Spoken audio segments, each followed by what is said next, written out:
여러분, 신혼부부에게 반드시 필요한 것이 뭡니까? 제가 젊은 사람들 모임에서 이 질문을 했었는데요. 젊은 사람 중에 한 분이 이 질문 하자마자 손 들고 자동차요 그러더라고요. 요즘 젊은 세태를 보여주는 거죠. 그런데 신혼부부에게 가장 필요한 것 첫 번째는 신방입니다. 집입니다.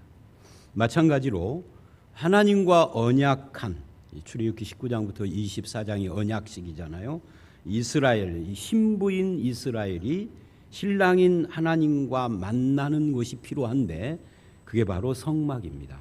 도표를 보시면 이 출애굽기는 크게 세 수로 나누어집니다. 그 중에 이제 오늘부터 시작되는 40장까지의 말씀이 성막 이야기 세 번째인데요. 이 세 번째는 세 단락으로 또 나누어져요. 그런데 이 성막 이야기를 잘 보시면 출애굽기 총 40장 중에 약 2분의 1, 정확히는 16장인데요. 16장. 약 2분의 1을 차지할 만큼 비중이 큽니다. 분량이. 중요하다는 이야기예요. 먼저 오늘 본문의 8절을 보면 성막의 의미를 이렇게 말을 합니다. 내가, 이 나는 신랑이신 하나님이죠. 그들 중에 거할 처소, 그들 중에 거할 성소라고 그렇게 8절은 말을 하고 있습니다. 그런데 여러분 이런 생각을 해보셔야 합니다. 성소든 신전이든 이 거처가 필요한 것은 형상이 있어야 합니다. 왜? 형상을 모셔놓을 장소가 신전이고 성소니까 그렇습니다. 그런데 성경은 하나님은 영이어서 육체가 없다 그럽니다. 형상이 없어요. 그래서 십계명에 하나님이 스스로 말씀하시기를 어떤 형상도 만들지 말라. 이 어떤 애는 하나님도 포함하는 겁니다. 그렇다면 형상 없는 하나님에게 처소가 필요할까요? 필요 없죠. 근데 만약 하나님께서 거할 처소가 필요해서 만들라라고 지금 하셨다면 그러면 그동안에는 어디 계셨을까요? 창조를 하고 출애굽기까지는 몇천 년이 지났는지 몇만 년이 지났는지 모르거든요. 그동안에 어디 계셨을까요? 존재하지 않았다가 갑자기 지금 오늘 말씀부터 존재하기 시작했을까요? 아니면 존재는 했는데 그동안에는 노숙자로 지내다가 이제 나이가 드시고 늙어서 집이 필요해졌을까요? 또 하나님이 처소가 필요하시다면 왜 에덴 동산에서 아담에게는 집 지으라고 안 했을까요? 아니 노아에게는 방주 지으라고 했는데 왜 하나님 집 지으라고 안 했을까요? 아브라함은 하나님의 친구라고 했는데 왜 집을 지으라고 한 번도 말씀하지 않았을까요? 이 말씀 속에 여러 가지 질문이 생깁니다. 영이신 하나님은 처소가 없어서 불편하거나 처소가 없어서 사람을 만날 수 없다라고도 말씀하지 않습니다. 처소와 상관없이 하나님은 존재하셨고 처소와 상관없이 하나님은 아담과 동행했고 노아에게 은혜를 베풀고 아브라함을 인도하시고 야곱에게는 네가 어디를 가든지 내가 너와 함께한다라고 약속을 하셨습니다. 그러면 왜 이제 와서 성막을 지으라고 할까요? 그것은 실제로 필요해서가 아니라 이건 의도적인 말씀이에요. 또 하나님이 아니라 하나님에게 필요한 것이 아니라 사람에게 필요한 겁니다. 이것을 보여주는 것이 안식일입니다. 이 성막을 이야기하는 이 16장을 분석을 해보면 그 구조 속에 뭘 강조하는지가 나타납니다. 도표를 보시면 출애굽기 25장부터 31장은 성막을 만들라 하는 말씀이고 35장부터 40장은 성막을 만들었다라는 말씀입니다. 가운데 금송아지 우상 숭배가 나와요. 근데 금송아지 우상 숭배 사건을 빼버리면 성막을 만들라라는 말씀의 마지막인 31장 12절로 17절에 안식일을 지키라는 말이 나오고 그리고 성막을 만들었다라는 35장 이후 35장 1절로 3절에 안식일을 지키라는 말이 나옵니다. 그러니까 금송아지 우상 숭배라는 갑자기 생긴 사건을 빼버리면 성막을 지으라 그래서 지었다 가운데 정중앙에 안식일이 있는 거예요. 이것은 결국 성막과 안식일이 어떤 식으로든 관련이 있다 하는 것을 보여주는 것입니다. 하나님은 장소로서의 성막이 아니라 의미로서의 성막을 강조하기 위하여 안식일을 중앙에 배치하신 거예요. 그러면 성경이 말하는 안식일이 날이 아닌 하나님을 강조했던 것처럼 성막도 장소가 아닌 하나님을 강조하는 거죠. 예를 들면 안식일이 성경에 처음 나오는 것이 어디죠? 창세기 2장 1절로 2절 말씀입니다. 거기 보면은 하나님은 아담에게 안식일을 지키라는 말씀을 안 해요. 우리는 착각을 해요. 안식일을 지켜라 했다. 하나님은 자기도 안식일을 지켰다라는 말씀이 없어요. 자, 읽어봅니다. 창세기 2장 1절로 3절 눈으로 보십시오. 말하자면 하나님은 이 본문을 보면 안식일을 지킨 것이 아니라 그냥 안식하셨어요. 아담에게도 안식일을 지키라는 말 안 했어요. 그냥 하나님이 안식했다고 끝났어요. 지키라 말라가 없어요. 그래서 성경을 읽어보면 아담도 노아도 아브라함도 야곱도 이삭도 안식일 지켰단 말이 단 한 번도 안 나와요.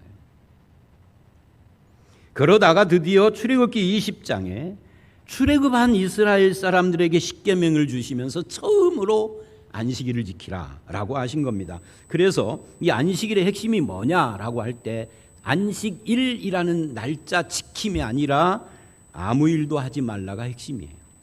아무 일도 하지 말라 이 말은 무슨 말이에요? 하나님의 백성은 자기가 수고한 것으로 자기의 생명과 삶이 유지되는 것이 아니다. 너의 삶을 유지하고 보호하고 공급하시는 분은 하나님이다. 이거를 인정하고 믿어라. 이게 안식일이거든요. 그것을 광야에서 말씀한 겁니다. 왜? 광야가 아닌 때 안식일을 지키라고 받아들이기가 어려워요. 왜냐하면 이렇게 말을 하는 겁니다. 무슨 소리십니까? 내가 농사 짓고 회사 다니고 내가 사업을 해서 먹고 사는데 하나님이 나에게 해준 것이 뭐 있습니까? 어렸을 때부터 헌금만 받아가셨지. 그잖아요. 해준 게 없다 이래요. 근데 광야에서는 그야말로 아무것도 없어요. 먹을 것도 없고 물도 없고 농사지을 땅도 없고 그래서 스스로 먹고 사는 문제가 하나도 해결 안 되는 것입니다. 오직 하나님이 물 내셔서 마셨고 하나님이 하늘에서 만나를 내려주셔서 생존을 했어요. 거기서 안식일을 지키라는 겁니다. 그러니까 가능한 거죠. 결국 안식일은 하나님을 위해서가 아니라 사람을 위해서 주신 거예요. 이 안식일을 지키라는 말씀이 성막을 만들라라는 지시와 만들었다라고 하는 실행 가운데 나온다라는 것은 하나님이 주시는 안식이 없으면 안식일의 의미가 없는 것처럼 하나님이 주시는 안식을 누리지 않는 성막은 의미가 없음을 보여주는 겁니다. 그럼 성막의 의미는 뭔데요? 성막은 보배로운 하나님의 백성이 신부가 되어서 하나님과 만나는 곳입니다. 만약 하나님의 존재와 공급하시고 보호하시고 인도하시는 그 하나님을 믿지 않는다면 성막은 아무 의미가 없죠. 그래서 성막을 만들라 하는 것도 그 이유가 하나님 때문에 만들라 하지 않고 사람 때문에 만들라 그런 거예요. 우리는 예배당 지어서 하나님께 바친다고 봉헌하는데 우리 교회 예배당 짓고 봉헌식 하는 거 아시죠? 앞으로도 안 할 거예요. 저 은퇴 오고 새로운 목사가 한다면 할 수 없지만. 왜? 의미 없는 거예요. 이거 우리에게 필요한 거지 하나님께 필요한 거 아니에요. 영이신 하나님은 집을 필요로 하는 존재가 아닙니다. 사람을 위해서. 그래서 사람의 수준으로 낮아져서 성막을 지어라 그런 거예요. 하나님은 성막에 거하는 분이 아니지만 성막에 거하는 것으로 나타나야 이스라엘이 하나님을 알 수가 있어. 그래서 성막은 하나님의 사무실이 아니에요. 신부인 우리 중에 거하는 임마누엘을 상징으로 보여주는 것이 성막입니다. 그래서 성막 이꼴 임마누엘입니다. 우리 중에 거하는. 8절을 보면 다시 성막을 내가 그들 중에 거할 성소 즉 임마누엘이라 라고 하신 겁니다. 이 성막 미식하는 이스라엘이 하나님의 소유 서귤라 보배로운 신부가 되었다라는 것 때문에 주신 건데 이 보배로운 신부를 다른 말로 하면 특별한 관계가 됐다는 거예요. 그래서 성막의 다른 이름 두 가지가 회막인데 회막은 신랑과 신부가 만나는 곳이라는 신방이라는 의미고요. 증거막이라는 것은 하나님과 이스라엘이 언약 관계 즉 결혼 관계여서 같이 산다라는 걸 증명하는 거예요. 그래서 증거막이라고 그러는 거예요. 이 도표는 참 잘 그린 것으로 생각해요. 일보회 때 이 도표를 그려줬더니 어떤 장로님이 찾아봤대요. 이분이 누군가 하고 인간은 범죄를 한 후에 맨 위에 있는 동그라미는 에덴 동산입니다. 아담이 범죄한 후에 하나님께서 아담을 에덴에서 쫓아내면서 생명나무로 가는 길을 불칼과 그룹으로 막았어요. 그래서 그 후로 생명나무 열매를 못 먹는 인간은 생명을 잃은 겁니다. 구원이 필요한 존재가 된 거죠. 그리고 하나님이 우리 가운데 계시면 만나는 상징으로 성막을 주셨어요, 오늘 말씀에.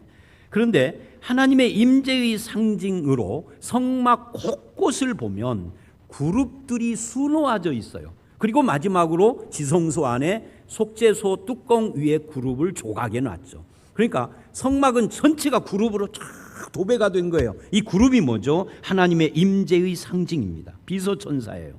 그런데 그런 하나님이 임재하는 곳에 오직 한 사람 대제사장만 1년에 한 번 들어간다면, 여러분 보세요. 365일 중에 딱 하루만 들어가. 그것도 내가 아니라 한 사람 대제사장만. 그러면 우리 입장에서는 성막은 그 존재 자체가 하나님께 못 들어간다를 상징하는 거예요. 그래서 이것을 히브리서 9장 8절이 이렇게 말을 합니다. 읽어봅니다. 시작. 성령이 이로써 보이신 것은, 이로써 보였다는 것은 성막을 가지고 우리에게 보인 거예요. 첫 장막이라는 것은 바로 성전 성막을 말하는 거예요. 그 다음에 읽어봅니다. 첫 장막이 서 있을 동안에는 성소에 들어가는 길이 아직 나타나지 않은, 이 성소라는 건 하나님께 들어간다는 말이에요. 그러니까 이것을 가지고, 성막을 가지고 하나님이 우리에게 보이신 것은 하나님께 들어가는 길을 보인 것이 아니라 하나님께 들어가는 길이 아직 안 나타났다. 아직이라는 말은 뭐예요? 언젠가는 나타난다는 거예요. 언젠가, 그게 언제죠? 예수님이 오시는 거예요. 그래서 마가복음 15장 37, 8절에는 예수님이 십자가에 돌아가셨을 때의 중요한 현상 하나가 일어나는데 휘장이 찢어졌어요. 휘장은 두께가 30cm가 넘어요. 30cm는 이만큼 됩니다. 이게 찢어졌어요. 위로부터. 그건 뭐예요? 이제는 하나님께 들어가는 길을 막고 있었던 성막의 기능, 성전의 기능이 폐기됐다, 그 말이에요. 그래서 히브리서 10장 19, 20절에서는 이 휘장은 예수님의 육체라 그런 겁니다. 예수님의 육체가 십자가에서 찢어짐으로 하나님께 나아가는 길을 가로막았던 길이 열리고 대제사장이 아닌 우리들도 예수의 이름으로 다 들어가는 겁니다. 그래서 요한복음 14장 6절에 예수님이 이렇게 말을 해요. 읽어봅니다. 내가 길이요 나로 말미암지 않고는 아버지께로 올 자가 없느니라. 예수님이 길이요, 이걸 이해를 못하겠다는 분의 질문을 받은 적이 있어요. 예수님이 길이요, 뭐 시멘트가 길이요 그러면 이해가 되나? 아버지께로 가면은 시멘트로 가면 안 되죠. 하우스를 가려면 시멘트 밟고 가지만 아버지께로 가려면 시멘트가 아니라 예수를 밟고 가야 하는 거예요. 밟고 간다는 말이 죄송하지만 이제 우리가 하나님을 만나고 예배하려면 예수의 이름으로 해야 한다는 거죠. 예수의 이름으로 기도하고 우리가 드리는 제물은 돈이 아니라 향기로운 제물, 예수님이 우리 헌물이 되고, 이것이 하나님과 나의 특별 관계를 말하는 임마누엘의 은혜요, 임마누엘의 위로입니다. 하나님이 나의 참 성전 되시고 대제사장 되시고 우리의 죄와 저주를 대신한 어린 양 제물이 되셔서 영원한 제사를 십자가에서 핏부림으로 드림으로써 이제는 성당도 성전도 신당도 신전도 신자도 신사도 필요 없는, 여러분 성전이 있으려면요 법궤도 있고 속죄소도 있고 그리고 그룹도 있고 특별히 레위인도 있고 대제사장도 있어야 돼요. 교황이나 신부나 일부 목사들이 자기를 제사장이라 하려면 그 사람은 반드시 레위지파 아론의 후손이어야 돼요. 아니면 가짜입니다. 만약 성전이나 성당에서 제사장이 죄 용서하는 미사나 예배를 드린다면 예수의 십자가를 부정하는 것입니다. 우리는 그런 것이 이제 필요 없습니다. 임마누엘 하나님, 임마누엘 어린 양 예수 그리스도, 거기서 우리의 모든 위로가 오고 거기서 우리의 모든 축복이 오는 겁니다. 성전이신 예수를 모신 성도는 예수의 영이신 성령님을 내 안에 모신 특별 관계를 맺은 존재가 되었기 때문입니다. 도표를 보여드리겠습니다. 이거 제가 그린 건데요. 임마누엘의 핵심을 보여주는 겁니다. 성육신이에요. 성전과 성막의 의미가 임마누엘인데 이것이 신약이 열리면서 예수의 성육신이 임마누엘이다 그래요. 그리고 십자가에 죽으시고 부활 승천하신 보좌의 예수님이 뭘 했느냐면 성령님을 우리에게 보내주셨어요. 그래서 성령님이 내 안에 내주하는 것을 성령 세례 구원이라고 그런 겁니다. 그래서 요한복음 1장 14절 예수님이 오신 것을 이렇게 말을 해요. 읽어봅니다. 말씀이 육신이 되어 우리 가운데 거하심에 우리가 그 영광을 보니 아버지의 독생자의 영광이요 은혜와 진리가 충만하더라. 여기에 거하심에, 요한복음 1장 다 펴시고요, 1장 14절 찾기 쉬우니까 거하심에에다가 밑줄을 진하게 하십시오. 이 거하심에라는 말의 헬라어가 장막을 쳤다라는 뜻이에요. 장막이 뭐죠? 오늘 본문 성막을 말하는 거예요. 장막을 쳤다. 이 장막을 쳤다는 말이 뭐예요? 너와 내가, 예수님과 내가 한 집에 살게 됐다. 이걸 구원이다. 그걸 보여주는 것이 성령 보혜사가 내 안에 오시는 임마누엘이다. 그래서 성령이 나에게 오신 세례를 방언으로 말하는 사람은 지금 오해하고 있는 거예요. 임마누엘을 말하는 겁니다. 고아와 같이 버려두지 않고 오신 예수님. 하나님이 이스라엘 중에 거하신 성막처럼 예수님이 오신 것은 하나님이 우리와 함께 살려고 장막을 치신 것이다. 하나님과 함께 한 집에 산다는 거 생각해 보십시오. 나와 함께 하시는 그분이 세상보다 크시고 나를 사랑하시는 그분의 사랑과 은혜가 넉넉하고 풍성하기 때문입니다. 그러므로 아무리 어려움이 닥쳐도 예수를 붙잡고 아버지를 바라보며 성령의 인도하심을 따라가는 성도가 되시기를 주의 이름으로 축원합니다.